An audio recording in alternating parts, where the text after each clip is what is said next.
ஓம் ஸ்ரீ மகாபெரியவா திருவடிகள் சரணம். இந்த 3 பொருட்கள அடுத்தவர்களிடமிருந்து நம்ம வாங்கணும் அப்படின்னா, பண வரவுல தடை ஏற்படுங்க. கடன் வாங்குவது என்பது எந்த காலத்திலுமே தவறானதாக கூறப்படுவதில்லங்க.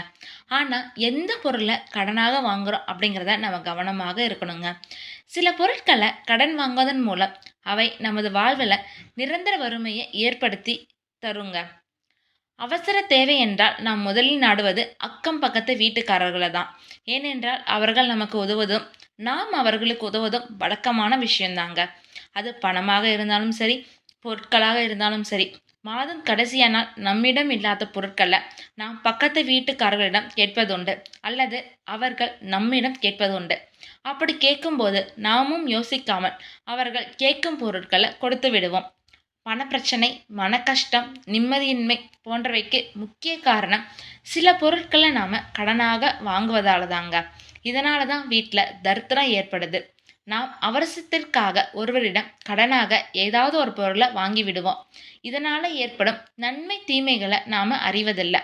இதை அசால்ட்டாக எடுத்துக்கொள்ளும் போது தான் இது பெரிய பிரச்சனையாவே மாறுதுங்க. வாங்க, எந்த பொருளை கடனாக வாங்கக்கூடாது அப்படிங்கிறத பத்தி இந்த வீடியோ பதிவில் பார்க்கலாம். முதலாவதாக எண்ணெய். கடுகு மற்றும் எள் சனி பகவானுடன் தொடர்புடையதுங்க. அத்தகைய சூழ்நிலையில அண்டை வீட்டாருக்கு ஒருபோதும் கடுகு எண்ணெயை கடனாக கொடுக்க முயற்சிக்காதீங்க. சனிக்கிழமைகள்ல கடுகு எண்ணெயை கோயில்ல வழங்குவது நல்லது. ஆனா பக்கத்து வீட்டுக்காரர்களுக்கு கொடுப்பதும் அவர்களிடமிருந்து வாங்குவதும் அசுப பலனை ஏற்படுத்துங்க. கடுகு அல்லது எள் எண்ணெயை தானம் செய்வது அவர்கள் வீட்டில் இருக்கும் பிரச்சனைகளை நாம விலைக்கு வாங்குவது போன்றதாகுங்க. அடுத்தது சர்க்கரை. சர்க்கரையை நாம யாரிடம் இருந்தும் தானமாகவோ அல்லது இலவசமாகவோ வாங்கக்கூடாதுங்க. இந்த சர்க்கரையை நாம தானமாக வாங்குவதால நம் வீட்டில் பணவரவு குறைய தொடங்குங்க. சர்க்கரை சுக்கிர பகவானின் அம்சமாக இருக்கிறது. அதனால சர்க்கரையை காசு கொடுத்து வாங்க வேண்டுங்க. அப்போதுதான் பணவரவு அதிகரிக்கும்.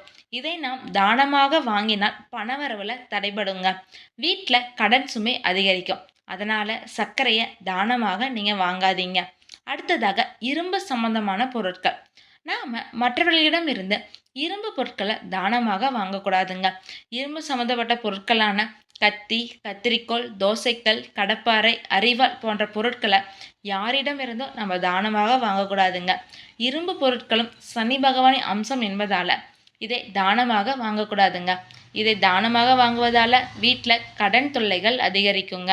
அதனால நான் மேலே இந்த வீடியோ பதிவில் குறிப்பிட்ட எந்த ஒரு பொருட்களையும் நீங்கள் தானமாகவோ இலவசமாக வாங்கி உங்கள் வீட்டுக்கு எடுத்துகிட்டு வராதீங்க.